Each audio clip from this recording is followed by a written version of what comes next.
A prática de hoje é com um mantra muito poderoso para a harmonização dos nossos centros de energia, dos nossos chakras, que a gente viu ontem, e também para a cura desses centros de energia.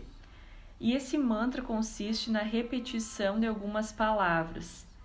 As palavras são Ramadasa, Sa, de novo, Sei, Sou, Ram. O Sa repete 2 vezes no chakra do coração. Então, o que significa cada uma delas? O Ra significa o Sol, primeiro chakra, dando energia, nos dando energia. O Ma, segundo chakra, abaixo do umbigo, dos relacionamentos, significa a lua e nos alinha e abre a receptividade. O Da, terceiro chakra do estômago, é a energia da terra, ancorando em suas raízes. O Sa, chakra do coração, é o infinito, e enquanto você entoa, sua energia sobe acima e além, emitindo cura para o universo. E aí você vai repetir outra vez o Sa, e essa segunda vez você atrai a energia desse infinito do universo para dentro de você. O Sei, o chakra da garganta, é a maneira de honrar a força que tudo é. Sou, o chakra da testa, região entre os olhos, é a vibração de fusão. E o Rang, o chakra então coronário do topo da cabeça, é o infinito, o real vibrando, é a essência da criação. O Sou e o Rang juntos significam eu sou vós. Então a gente vai repetir junto com esse mantra, com a música, essas palavras.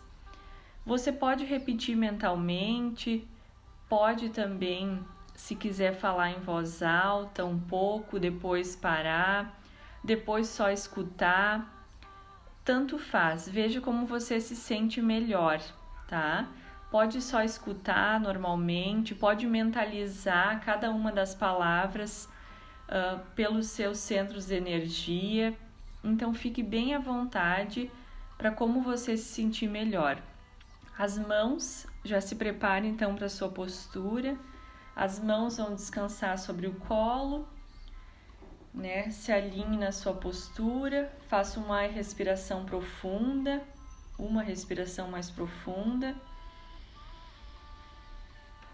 e vá se preparando para ouvir então esse mantra.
Vá voltando, sentindo o seu corpo, fazendo uma respiração bem profunda, mexendo seu corpo, agradecendo por essa prática, essa harmonização e essa cura em todos os seus centros de energia.